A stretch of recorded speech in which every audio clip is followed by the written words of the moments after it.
जय हिंद दोस्तों, आप सभी लोगों का बहुत बहुत स्वागत है। तो टॉप 20 पॉलिटी के एमसीक्यूज हम लोग देखेंगे और जो सोल्यूशन है कुछ क्वेश्चंस में बहुत डिटेल में बताया गया है, तो आप लोग पीडीएफ को बार बार रिवाइज करिएगा। बहुत सारे क्वेश्चंस आप लोगों के सही हो जाएंगे पॉलिटी के, और कॉन्फिडेंस भी आप लोगों का काफ़ी बढ़ेगा। चलिए स्टार्ट करते हैं। राज्य की नीति निदेशक तत्व से स्टार्ट करेंगे हम लोग क्वेश्चंस को देखना, यानी कि directive principles of state policy से। तो पहले क्वेश्चंस देखिए क्या है। आपके सामने दिया हुआ है कि कौन सा इनकरेक्टली मैच्ड है, मतलब गलत सुमेलित है, आपको ये बताना है। सबसे पहला है आर्टिकल 37 यानी कि अनुच्छेद 37। इसमें यह लिखा हुआ है कि जो भी प्रावधान हैं directive principle of state policy के, यानी कि राज्य के नीति निर्देशक तत्व के, वो आप कोर्ट में ले जाके उस प्रावधान को लागू नहीं करा सकते हैं। ये ऐसा आर्टिकल 37 यानी कि अनुच्छेद 37 में लिखा हुआ है कि आप इस प्रावधान को, अगर मान लीजिए कि सरकार है इसको नहीं लागू कर रही है, तो आप कोर्ट में जाके इसको नहीं ले जा सकते इस प्रावधान को कि सरकार इसमें जो लिखी हुई चीज़ें हैं उसको लागू नहीं कर रही है।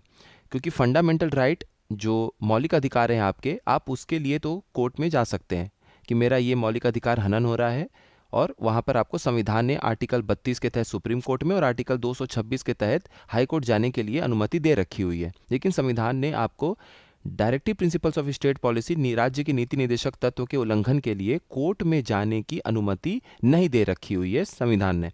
तो आर्टिकल 37 ये बात बोलता है, हाँ ये बिल्कुल सही है, सुमेलित है, सही सुमेलित है। और ये बोला है कि जो गलत सुमेलित है आपको वो चूज करना है ऑप्शन।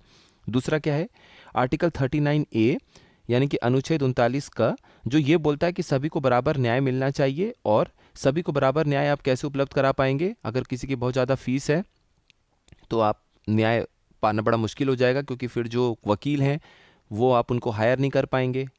तो इसीलिए फ्री लीगल एड की बात की गई है, यानी कि मुफ्त कानूनी मदद की बात की गई है, ताकि आप कोर्ट केस लड़ते समय पैसा जो है वो आपके न्याय के बीच में ना आए। तो आर्टिकल 39A ये बात बोलता है, ये भी बिल्कुल सही है।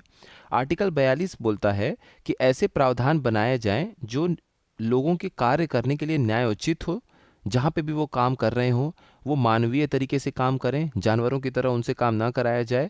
और जो मैटरनिटी रिलीफ है, यानी मातृत्व राहत के लिए प्रावधान सरकार को करना चाहिए, ऐसी बातें लिखी गई हैं, ये भी बिल्कुल सही है। उसके बाद देखिए डी ऑप्शन, आर्टिकल 46, आर्टिकल 46 ये बोलता है कि आप ऐसे प्रावधान बनाइए कि 6 वर्ष से कम आयु के जो बच्चे हों उनके प्रारंभिक बाल्यावस्था की देखरेख की जा सके और उनकी शिक्षा का ध्यान रखा जा सके। तो ये आर्टिकल 46 में नहीं है, ये आर्टिकल 45 में बोला गया है। तो आर्टिकल 46 क्या बोलता है? देखिए आर्टिकल 46 यहाँ पर भी लिखा हुआ है, हिंदी में भी नीचे है, कि जो हमारे समाज के कमज़ोर तबका है, ख़ासतौर पे जैसे शेड्यूल कास्ट है, शेड्यूल ट्राइब है, और बाकी अन्य कोई भी जो कमज़ोर तबका है, उनके आर्थिक और उनके जो शैक्षणिक यानी कि जो एजुकेशनल उनके हित हैं, उनकी जो इकोनॉमिक कंडीशन है, इकोनॉमिक हित है, उसको राज्यों को बढ़ावा देना चाहिए कि वो कैसे और आर्थिक तरीके से बेहतर हो पाएँ और कैसे वो शिक्षा के क्षेत्र में आगे बढ़ पाएँ। तो ये आर्टिकल 46 बोलता है। आर्टिकल 46 नहीं, ये जो यहाँ पे ऑप्शन में दिया हुआ ये आर्टिकल 45 में है, और आर्टिकल 46 जो है वो SC ST और बाकी जो अन्य हमारे समाज में कमज़ोर वर्ग है उनके उत्थान के लिए, शैक्षणिक उत्थान के लिए, शिक्षा में वो आगे बढ़ें और आर्थिक स्थिति उनकी अच्छी हो पाए, इन सब चीज़ों को लेकर आर्टिकल 46 में बोला गया है। अनुच्छेद 46 में देखिए यही बात यहाँ पर भी लिखी हुई है, और वो जो ऊपर ऑप्शन डी था उसमें आर्टिकल 45 होगा, इसीलिए वो गलत ऑप्शन था। अगला सवाल देखिए, यहाँ पर भी है, आपके सामने 4 आर्टिकल हैं, अनुच्छेद हैं, और आपसे सामने ये लिखा गया है कि वो उसमें क्या प्रावधान है, जो गलत है वो आपको बताना है। आर्टिकल 50 जो है अनुच्छेद 50, वो ये बोलता है कि जो जुडिशरी है, जो कार्यपालिका है, जो न्यायपालिका है, उसको हम एग्जीक्यूटिव यानी कि कार्यपालिका से अलग करेंगे। यानी कि ऐसा नहीं होना चाहिए कि कोई जैसे राजस्व का मामला है और डिस्ट्रिक्ट मजिस्ट्रेट के पास जुड़ा हुआ मामला है, DM से जुड़ा हुआ मामला है, तो ऐसा ना हो कि जब वो राजस्व का जो कोई दिक्कत हो, और या मान लीजिए कोई उसमें लाठीचार्ज हो गया और राजस्व के लिए, या कोई इस तरह की दिक्कतें हो, तो कोर्ट में फिर DM ही ना बन के जज बैठे। इसीलिए कार्यपालिका और न्यायपालिका को अलग अलग करना चाहिए। ये आर्टिकल 50 ने बिल्कुल सही बोला है। आर्टिकल 46 हम लोग ऊपर देख चुके हैं कि अनुसूचित जाति और अनुसूचित जनजाति के शैक्षिक और आर्थिक हितों के बारे में इसमें बोला गया है, ये बिल्कुल ठीक है। आर्टिकल 43A जिसे हम अनुच्छेद 43 क बोलते हैं, इसमें बोला गया है कि जो भी सहकारी समितियां हैं या कोऑपरेटिव सोसाइटीज़ हैं, इनको बढ़ावा मिलना चाहिए। तो ये गलत है। ये अनुच्छेद या आर्टिकल 43 बी या 43 आप बोल सकते हैं हिंदी में अनुच्छेद 43 ख में बोला गया ये बात। और आर्टिकल 39 ए हम लोग ऊपर देख चुके हैं कि मुफ्त कानूनी मदद और सबको बराबर न्याय मिलना चाहिए, ये भी ठीक है। आगे देखते हैं। देखिए यही है आर्टिकल 43 बी या फिर अनुच्छेद 43 ख में यह बोला गया है कि राज्य को सरकारी सहकारी समिति एक गठित करनी चाहिए जो अपने स्वायत्त तरीके से काम करे, लोकतांत्रिक नियंत्रण हो, मतलब उसमें किसी एक इंसान का नियंत्रण ना हो, जितने ज़्यादा लोग सहकारी समिति में जुड़ेंगे सबका अपना नियंत्रण हो। तो ये आर्टिकल 43 बी में ऐसा बोला गया है। अगला सवाल है, जो प्रिंसिपल है रूल ऑफ लॉ का, वो इनमें से किस जूरिस्ट ने बोला है? यानी कानून के शासन या विधि शासन का सिद्धांत निम्नलिखित में से किस न्यायविद यानी जूरिस्ट द्वारा प्रतिपादित किया गया था? आपके सामने 4 ऑप्शन है और इनका राइट आंसर जो है वो हो जाएंगे एवी डाइसी। एवी डाइसी ने ये बात बोली थी। ऑप्शन बी इसका सही होगा। जो सिद्धांत था रूल ऑफ लॉ का, यानी कि कानून का शासन या विधि का शासन का सिद्धांत जो है वो एवी डाइसी ने दिया था। इसमें आप थोड़ा सा डिटेल देख सकते हैं कि उनकी एक बड़ी ज़बरदस्त किताब थी, 1885 में पब्लिश हुई थी, प्रकाशित हुई थी, जिसका नाम था the law and the constitution, यानी कानून और संविधान के ऊपर उन्होंने एक पुस्तक लिखी थी जो कि 1885 में प्रकाशित हुई थी। उसमें उन्होंने रूल ऑफ लॉ की बात की थी। तो देखिए रूल ऑफ लॉ बहुत फेमस है, हो सकता है आपसे कभी ये पूछ दें कि उनकी कौन सी पुस्तक है या किसकी पुस्तक है, या कभी ईयर ही पूछ देते हैं तो 1885 लिखा हुआ कुछ आ जाए, तो आप लोग समझ जाइएगा। इसमें 3 सिद्धांत है। कानून सर्वोच्च है यानी कि सुप्रीमेसी ऑफ लॉ होता है। कानून के समक्ष सभी लोग समान हैं, इक्वलिटी बिफोर लॉ, इसीलिए हमारा अनुच्छेद 14 आर्टिकल 14 में इक्वलिटी बिफोर लॉ के बारे में बताया गया है। और ये भी बोला गया है रूल ऑफ लॉ में कि लीगल स्पिरिट प्रीडोमिनेंट रहेगा, यानी कि वैधानिक भावना हमेशा प्रधान रहेगा। हमेशा ये समाज में ऐसा माहौल बना रहना चाहिए कि कानून की ही चीज़ों से सब कुछ चल रहा है और कानून का पालन किया जा रहा है। अगला सवाल है, जो हमारा संविधान है वो अलग से अधिकार नहीं देता है प्रेस की आज़ादी का, लेकिन जो प्रेस की आज़ादी है वो हमारे संविधान के किस अनुच्छेद के तहत जो है पहले से मौजूद है? तो पहले से वो चूंकि मौजूद है इसीलिए अलग से प्रेस की आज़ादी के बारे में वर्णन नहीं किया गया है। तो यही सवाल है। सवाल एक बार और देख लीजिए। भारतीय संविधान प्रेस की स्वतंत्रता का अधिकार नहीं देता है। नहीं देता है मतलब कि अलग से नहीं बताता है, लेकिन प्रेस की स्वतंत्रता का अधिकार किस में शामिल है? ये 4 ऑप्शन है। तो इसका राइट आंसर हो जाएगा ए, article 19 clause 1 sub clause A, या हिंदी में कह सकते हैं सब क्लॉज ख।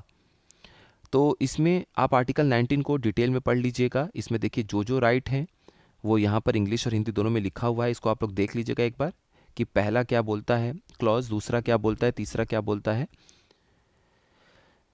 आगे देखते हैं। अब ये सवाल देखिए, इनमें से कौन सा ऐसा कंडीशन है या इनमें से कौन सा जो दिया हुआ ऑप्शन है वो आर्टिकल 21 अनुच्छेद 21 के दायरे में नहीं आता है? यानी निम्नलिखित में से कौन सा संविधान के अनुच्छेद 21 के दायरे में नहीं आता है?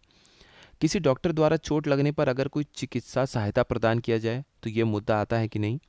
कार्यस्थल पर महिलाओं का यौन उत्पीड़न यानी कि sexual harassment of women at work place, और पहला ऑप्शन था मेडिकल एड अगर दिया जाए किसी इंजर्ड व्यक्ति को डॉक्टर के द्वारा।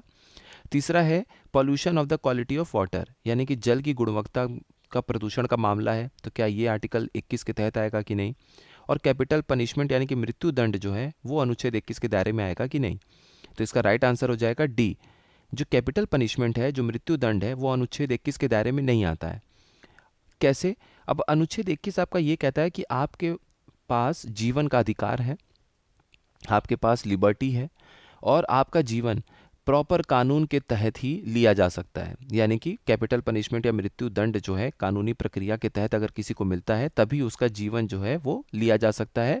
तो इसीलिए अगर आर्टिकल 21 में मृत्यु दंड को भी सुनिश्चित कर दिया जाएगा तो जाहिर सी बात है मृत्यु दंड बंद हो जाएगा। और अपने देश में कैपिटल पनिशमेंट अभी मतलब बंद नहीं हुआ है, मृत्यु दंड अभी भी अपने देश में चालू है। अब देखिए, आपको इम्पॉर्टेंट चीज़ ये इसमें समझना है कि सुप्रीम कोर्ट ने ये बातें जो कही थी वो Bachchan Singh versus state of Punjab एक केस था 1980 का, यानी कि बच्चन सिंह बनाम पंजाब राज्य का एक केस था 1980 का। उसी मामले के तहत सुप्रीम कोर्ट ने ये टिप्पणी की थी और सुप्रीम कोर्ट ने कहा था, भारत के सर्वोच्च न्यायालय ने घोषणा किया था कि फांसी से मृत्यु या जिसे हम कहते हैं मृत्युदंड भारतीय संविधान के अनुच्छेद 21 का उल्लंघन नहीं करता है। तो सवाल यही था कि अनुच्छेद 21 का उल्लंघन कौन सा मामला करता है या नहीं करता है। तो नहीं करता है सवाल था, तो कौन सा नहीं करता है? कैपिटल पनिशमेंट यानी कि मृत्युदंड। ये है कुल मिला के। अगले पर आते हैं। Who among the following person said for the fundamental rights a place to our people and a pact with the civilised world. कभी कभी इस तरह का भी कोई बड़े लोग हैं, उन्होंने कोई बड़ी अच्छी बातें कही हैं, तो ये एग्जाम में आता है। निम्नलिखित में से किन व्यक्ति ने मौलिक अधिकारों के लिए ये कहा था कि हमारे लोगों के लिए एक प्रतिज्ञा है और सभ्य दुनिया के साथ ये समझौता है? तो ये बात कहने वाले थे डॉक्टर एस राधाकृष्णन, हमारे पहले उपराष्ट्रपति। ऑप्शन हो जाएगा डी। अब देखिए 4 ऑप्शन है और आपको बताना है कि कौन सा आर्टिकल इसमें से सही है या कौन सा आर्टिकल इसमें से सही नहीं है। एबोलिशन ऑफ टाइटल्स, यानी जो भी उपाधियां दी जाती हैं उनका उन्मूलन किया गया है, उनको हटाया गया है कि अपने देश में आज़ाद भारत में कौन सा टाइटल है कौन सा टाइटल नहीं है। जैसे पहले राय बहादुर, इस तरह के बहुत सारे टाइटल हुआ करते थे, तो आज़ाद भारत में इन टाइटल्स की कोई ज़रूरत नहीं, उपाधि की ज़रूरत नहीं है, उसको आर्टिकल 18 अनुच्छेद 18 के तहत हटा दिया गया है। तो ये तो सही है।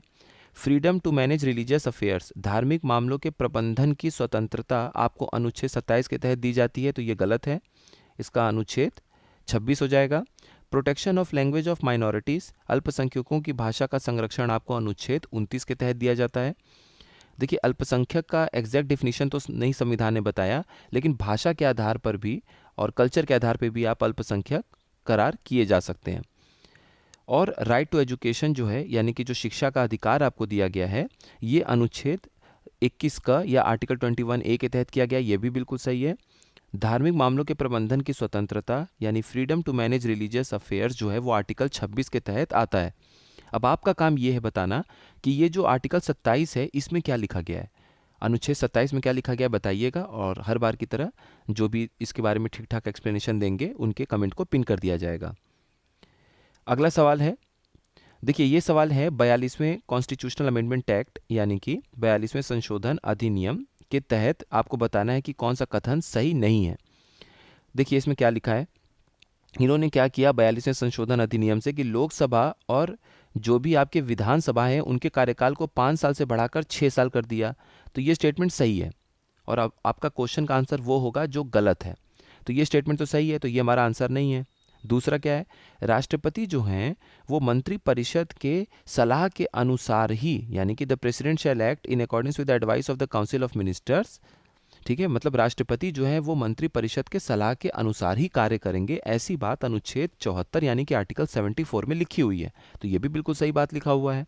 आर्टिकल 42 के तहत आर्टिकल 42 नहीं 42वें संवैधानिक संशोधन के तहत इस बात को जोड़ा गया था। तीसरा, इसी एक्ट ने 42nd कॉन्स्टिट्यूशनल अमेंडमेंट एक्ट ने कुछ अनुच्छेद जोड़े, जो था अनुच्छेद 43A, 39A और 48A, यानी कि 43 का, 39 का और 48 का, ये भी बिल्कुल ठीक बात है। अगला है ऑप्शन, राष्ट्रपति को इमरजेंसी के दौरान, देखिए ये क्या लिखा है डी ऑप्शन, कि अगर राष्ट्रपति इमरजेंसी डिक्लेयर करेंगे यानी आपातकाल हमारे देश में उसकी घोषणा करेंगे, तो वो भारत के किसी भी हिस्से में घोषणा नहीं कर सकते हैं, वो पूरे भारत में ही एक बार में ही इमरजेंसी को डिक्लेयर करेंगे या उसको घोषित करेंगे। यानी कभी भी राष्ट्रपति अगर आपातकाल घोषित करते हैं तो वो एक साथ पूरे भारत में लागू होगा, वो किसी एक हिस्से के लिए, किसी एक जगह के लिए आपातकाल घोषित नहीं कर सकते हैं।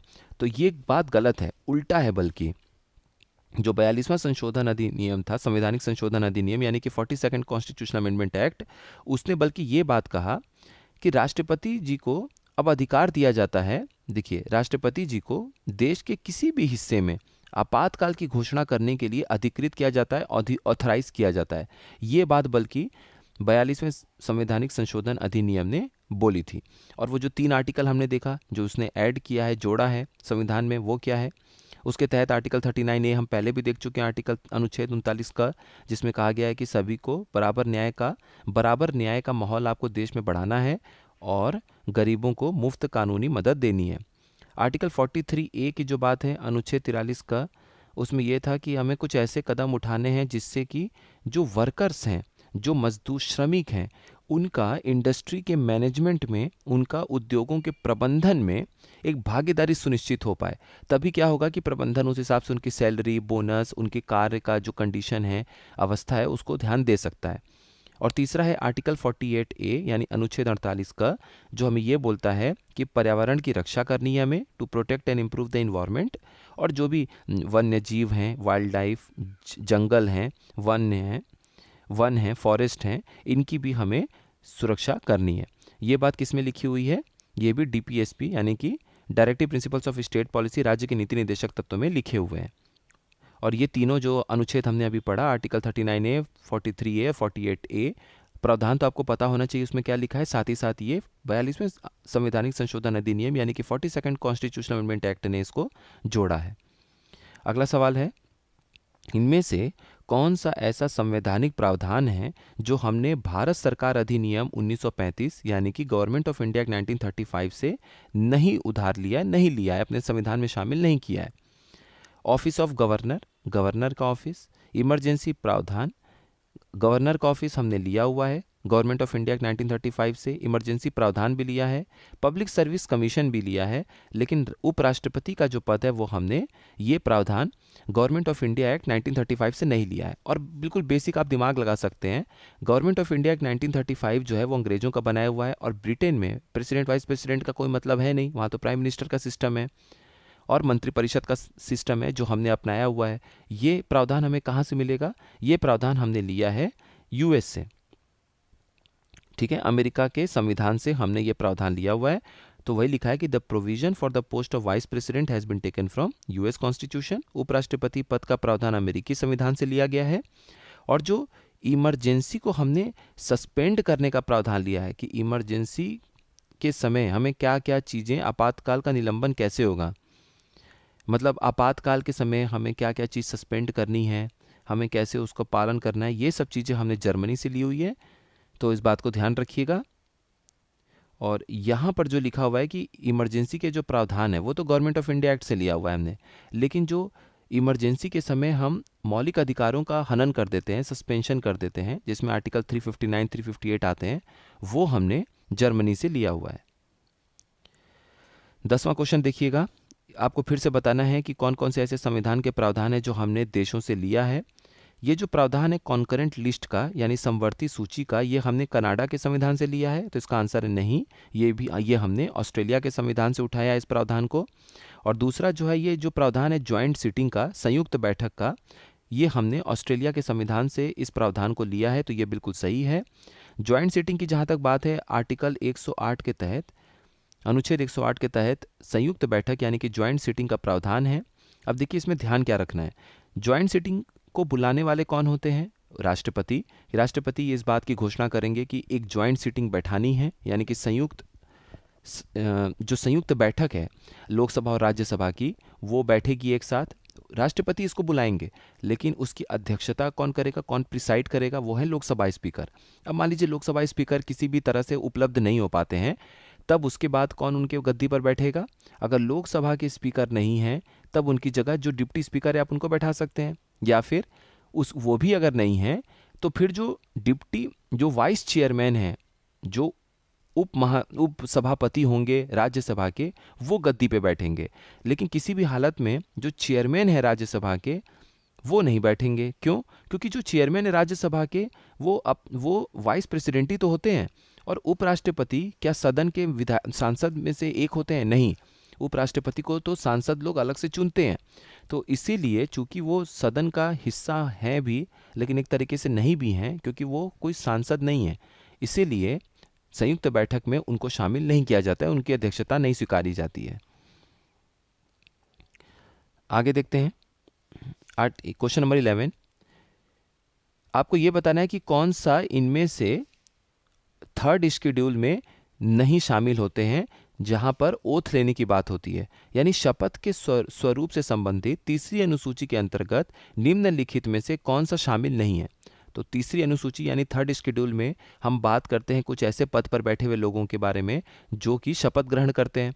अब आपको ये समझना है यहाँ पे कि इनमें से दिए गए जो भी पद पे बैठे हुए लोग हैं वो कौन हैं जो शपथ ग्रहण, जो तीसरी अनुसूची में शपथ ग्रहण की एक लिस्ट बनाई गई है कि ये लोग इसमें शामिल होंगे, उसमें ये शामिल नहीं होते हैं। तो इसका आंसर हो जाएगा भारत के राष्ट्रपति जो हैं उनको अलग से तीसरी अनुसूची थर्ड शेड्यूल में शामिल नहीं किया गया है, जहां पर किससे लेना देना है, ओथ से यानी कि शपथ से लेना देना है। अब आप समझिए कि कैसे लोगों को थर्ड शेड्यूल या तीसरी अनुसूची में शामिल किया गया है उनके शपथ जब उनको लेना होता है। मतलब शपथ से जुड़ा हुआ ये तीसरा अनुसूची है। आपको ये सोचना पड़ेगा, ये जानना पड़ेगा कि कौन से ऐसे लोग हैं जिनको उसमें शामिल किया गया है। तो बहुत बेसिक है, कैसे आप देखेंगे, इंग्लिश हिंदी दोनों में आप रिवाइज कर लीजिएगा। देखिए सबसे पहले आप उनको सोचिए जो विधायक का चुनाव लड़ रहे हैं, विधायकी का चुनाव लड़ रहे हैं, यानी जो एमएलए बनना चाहते हैं। तो जो एमएलए बनना चाहते हैं वो होंगे आपके स्टेट लेजिस्लेचर इलेक्शन कैंडिडेट, यानी कि राज्य के विधानसभा चुनाव लड़ने वाले वो प्रतिनिधि हैं। अब उसी तरीके से केंद्र में सोचेंगे तो लोकसभा का चुनाव लड़ने वाले, जो एमपी का चुनाव लड़ने वाले प्रतिनिधि हैं। तो ये दोनों लोग का जो शपथ ग्रहण है वो तीसरी अनुसूची थर्ड शेड्यूल में शामिल होगी। अब अगर ये लोग जीत गए तो क्या बन जाएंगे, सांसद हो जाएंगे केंद्र में, राज्य में हो जाएंगे विद एमएलए। तो वहाँ सांसद हो जाएंगे, यहाँ विधायक हो जाएंगे। तो फिर इनको भी शामिल कर लीजिए मेंबर ऑफ पार्लियामेंट, और यहाँ शामिल कर लीजिए स्टेट लेजिस्लेचर मेंबर्स यानी कि एमएलए। अब अगर इन सांसद और विधायक में से कोई मंत्री बन जाता है तो उनका जो ओथ है, उनका जो शपथ ग्रहण है वो भी थर्ड शेड्यूल में शामिल है। तो वो हो जाएंगे यूनियन मिनिस्टर ऑफ इंडिया अगर वो केंद्र में है, और स्टेट मिनिस्टर हो जाएंगे अगर वो राज्य में है। तो इस तरीके से 6 इस तरह के लोगों को आपने शामिल कर लिया। फिर सुप्रीम कोर्ट के जो जज हैं और जो हाई कोर्ट के जज हैं ये भी तीसरी अनुसूची में शामिल होते हैं। और एक और हैं जो संवैधानिक पद पर और बैठे हुए हैं, वो हैं controller and auditor general CAG. ठीक है, तो इतना कम से कम देखना था आपको, नियंत्रक एवं महालेखा परीक्षक। इसको रिवाइज कर लीजिएगा, याद आ जाएगा। अगला सवाल है, किस शेड्यूल के तहत एक जमीन अगर ट्रांसफर किया जाता है ट्राइबल लैंड से किसी प्राइवेट पार्टी को माइनिंग के पर्पज से, तो उसे कोर्ट जो है वो नल एंड वॉइड करार दे सकता है। यानी भारत के संविधान की किस अनुसूची के तहत खनन के लिए, ठीक है, खनन के लिए निजी पक्षों को आदिवासी भूमि का हस्तांतरण अमान्य घोषित किया जाएगा। तो अगर मान लीजिए कि कोई ट्राइबल बेल्ट के कोई हैं लोग, उनकी ज़मीन है और आप लीज पर माइनिंग के लिए अगर उनकी ज़मीन को आप हस्तांतरित कर देते हैं आदिवासियों की भूमि को, तो वो जो है कोर्ट के द्वारा अमान्य घोषित किया जा सकता है। ये किस अनुसूची में लिखा हुआ है, तो ये 5th शेड्यूल 5वीं अनुसूची में ये बात लिखी गई है। कैसे, क्योंकि जो संविधान की 5वीं अनुसूची है वो असम, मेघालय, त्रिपुरा और मिजोरम को छोड़कर किसी भी राज्य में अनुसूचित जाति क्षेत्रों और अनुसूचित जनजातियों के प्रशासन और नियंत्रण से संबंधित है।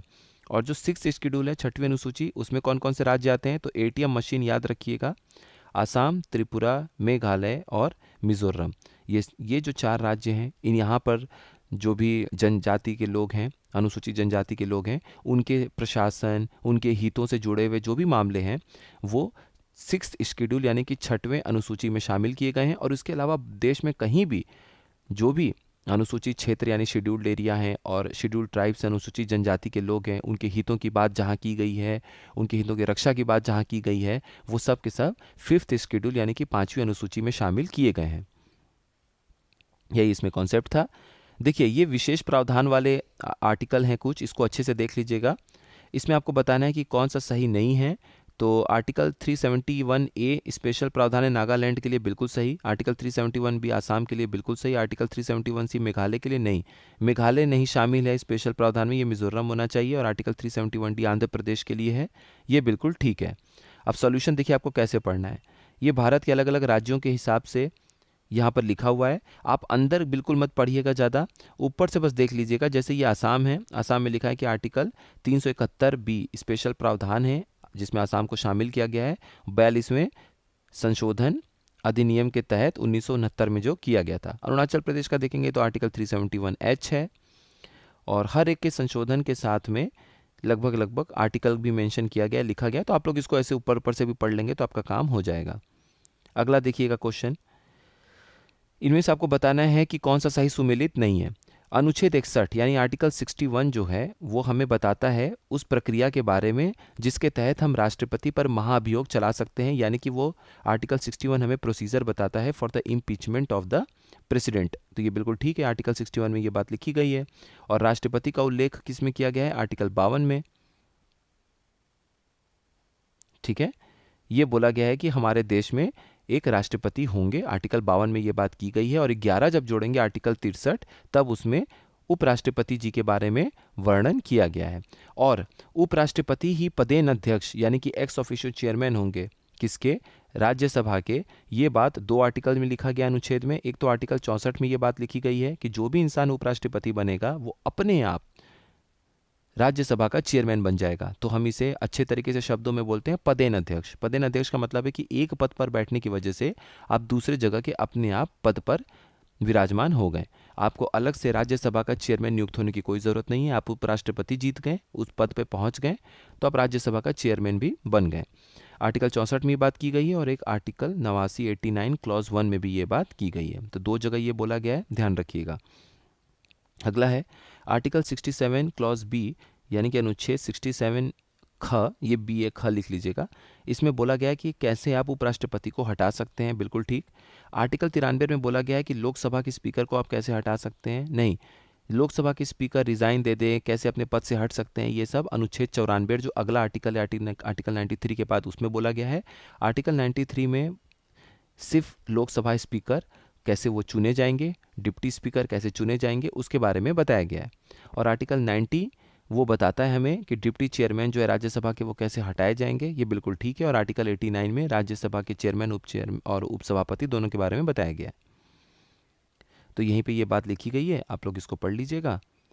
अगला सवाल है, इनमें से आपको बताना है कि कौन सा गलत है, कौन सा सही सुमेलित नहीं है।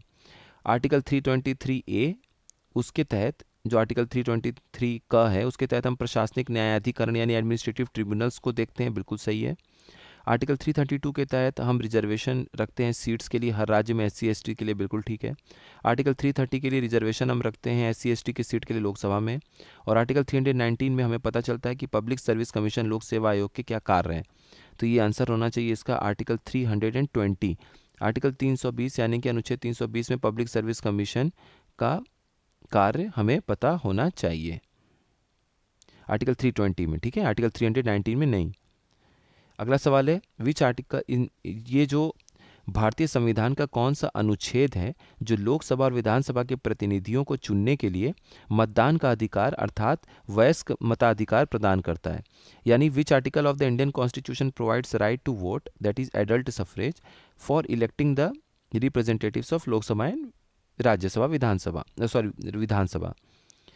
तो इसका राइट आंसर हो जाएगा ए, आर्टिकल 326। तो आर्टिकल 326 के बारे में अगर आप पढ़ेंगे तो जो 61st कॉन्स्टिट्यूशनल अमेंडमेंट एक्ट था 1988 में, यानी भारत के संविधान का 61वां संशोधन, जिसमें आधिकारिक तौर पर हम कहते हैं संविधान 61वां संशोधन अधिनियम 1988, इसने लोकसभा और राज्यों की विधानसभाओं के मतदान में, चुनावों में जो मतदान की आयु है वो 21 वर्ष से घटाकर 18 कर दी थी। इसको ध्यान रखिएगा। Which one among the following is not correctly matched, इनमें से कौन सा सही सुमेलित नहीं है? प्रावधान और संविधान का भाग। तो ये जो पार्ट्स हैं ऑफ द कॉन्स्टिट्यूशन या संविधान का जो भाग है उस पर भी कई बार आता है क्वेश्चन, तो इसको भी मैंने आपको डिटेल में प्रोवाइड किया हुआ है इसी PDF में, इसको रिवाइज कर लीजिएगा। चुनाव जो है वो पार्ट 14A में होता है, नहीं, पार्ट 15 के तहत होता है, ठीक है। स्पेशल प्रावधान है कुछ राज्यों के, पार्ट 16 में सही है। ऑफिशियल लैंग्वेज जो राजभाषा है वो पार्ट 17 में है, ये भी सही है। इमरजेंसी प्रावधान पार्ट 18 में है, ये भी सही है। तो गलत हो जाएगा 14 वाला। और यहाँ देखिए, ये मैंने हैंड रिटेन वाला आप लोगों के लिए अपलोड कर दिया, इसको अच्छे से पढ़ लीजिएगा। तो अगर आप इंपॉर्टेंट देखेंगे तो मोस्ट इंपॉर्टेंट में एक होता है पार्ट 8। पार्ट 8 जो है उसमें यूनियन टेरिटरीज हैं, यानी 8। और देखिए मैंने इस तरह से थोड़ा सा लिख दिया था 8 और केंद्रीय प्रशासित राज्यों का 60 तो इस तरीके से आपको याद आ जाएगा कि 8 जो है वो यूनियन टेरिटरीज के लिए है। जो 10 है उसमें शेड्यूल्ड और ट्राइबल एरियाज़ के बारे में बात किया गया है, तो 10th क्लास का शेड्यूल आ गया, ऐसे याद कर लीजिएगा। जो पार्ट 11 है उसमें रिलेशन बताया गया यूनियन और स्टेट्स का अलग अलग मुद्दे पे, तो 1 और 1 11, केंद्र और राज्य 11। पार्ट 12 में फाइनेंस, प्रॉपर्टी, कॉन्ट्रैक्ट, कुछ सूट यानी कि वित्त संपत्ति और मुकदमे का, ये वकील का बच गया 12, ऐसे करके याद कर लीजिएगा, इसमें फनी फनी टाइप का है ये। उसके बाद आर्टिकल, ये पार्ट 13 है, trade, commerce and intercourse with in, ये जो with in territory of India. ठीक है, तो ये आप जब पढ़ लेंगे तो इसमें बहुत सारी चीज़ें आपको याद आ जाएंगी। देखिए पार्ट 15 में चुनाव के बारे में लिखा गया है और पार्ट 17 में ऑफिशियल लैंग्वेज के बारे में लिखा गया है। अगला सवाल है, किस संविधान संशोधन अधिनियम के तहत दिल्ली को नेशनल कैपिटल रीजन का स्टेटस दिया गया था? यानी किस संविधान संशोधन अधिनियम द्वारा दिल्ली को राष्ट्रीय राजधानी क्षेत्र का दर्जा दिया गया था? और इसका आंसर हो जाएगा 69th। जो 69th कॉन्स्टिट्यूशनल अमेंडमेंट एक्ट था, उसी के तहत दिल्ली को नेशनल कैपिटल रीजन का जो दर्जा है वो दिया गया था। ये इंपॉर्टेंट है, कभी कभी क्वेश्चन आ जाता है और ये कई बार आया हुआ है, इसको अच्छे से ध्यान दीजिएगा। सिक्किम जो है वो भारत का राज्य बन पाया कौन से संविधान संशोधन अधिनियम के तहत? तो ये 36th कॉन्स्टिट्यूशनल अमेंडमेंट एक्ट के तहत आया था, इसको ध्यान रखिएगा। अब ये लास्ट एक क्वेश्चन है, बहुत अच्छा क्वेश्चन है। आर्टिकल 81 बताता है composition of house of the people, और कोई भी कैंडिडेट जो लोकसभा का चुनाव लड़ना चाहता है, उसकी सिक्योरिटी अमाउंट या जमानत जब्त हो जाती है अगर वो कुल पढ़े हुए अपने एरिया में वोट का 1/10वां हिस्सा भी नहीं पाता है। तो आपको बताना है कि कौन सा सही है, कौन सा गलत है। देखिए आर्टिकल 81 जो है वो लोकसभा की संरचना से संबंधित है, ये बिल्कुल ठीक है। लोकसभा चुनाव के किसी उम्मीदवार को यदि निर्वाचन क्षेत्र में डाले गए वैध वोटों का 1/10वां नहीं 1/6वां वोट नहीं मिलता है तो वो अपनी जमानत राशि को खो देता है। ये बात आप ध्यान रखिएगा, वही बस कन्फ्यूजन वाली बात थी। आर्टिकल 79 जो है, ठीक है, आर्टिकल 79 जो है, अनुच्छेद 79 यही बोलता है कि एक संसद का गठन होगा और उसमें उसमें एक राष्ट्रपति भी इसीलिए संसद का ही हिस्सा होते हैं, क्योंकि देखिए दोनों ही सदनों से जब बिल पास करके भेजा जाता है तो वो अधिनियम तभी बन पाता है जब राष्ट्रपति उस पर अपनी मुहर लगाते हैं या साइन करते हैं, इसलिए उनको भी एक अभिन्न हिस्सा माना जाता है लोकसभा राज्यसभा का। तो बस यही आपको ध्यान देना है और पीडीएफ को आप लोग रिवाइज करते रहिएगा। मिलते हैं नेक्स्ट इन्फॉर्मेटिव वीडियो में। आप सभी लोगों का बहुत बहुत धन्यवाद।